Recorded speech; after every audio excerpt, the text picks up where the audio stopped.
আসসালামু আলাইকুম। সবাই কেমন আছেন? আশা করি সবাই ভালো আছেন। আলহামদুলিল্লাহ আমরাও ভালো আছি। তো আজকে সকাল, সকাল ঘুম থেকে উঠেই দেখেছি আম্মু ভাপা পিঠার আয়োজন করেছে। আর এই ভাপা পিঠাগুলো শীতকালেই মজা লাগে কিন্তু। শীত চলে গেলে আর এই আমেজ বা এই আনন্দটা কিন্তু পরে আপনারা পাবেন না, খেলেও ভালো লাগবে না। তো শীত তো প্রায় শেষের দিকেই। তাই আমরা চিন্তা করলাম যে ভাপা পিঠা হয়ে যাক আজকে। তো চাহাতের বাবা তার শাশুড়ির হাতের পিঠা খেয়ে সুন্দর, সুন্দর রিভিউ দিচ্ছে আর গরম, গরম ভাপা পিঠা খাচ্ছে। আর সে সবসময় খাওয়ার সময় বক, বক, বক, বক করতে খুব পছন্দ করে। খাবে আর বক, বক করবে। আর সুন্দর, সুন্দর রিভিউ দিবে।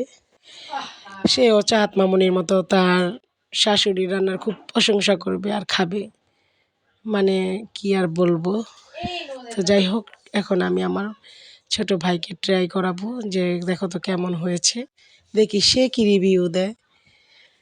আর সে একমাত্র সেই আমার সাপোর্টার। মোটামুটি আমার পক্ষে কথা বলবে।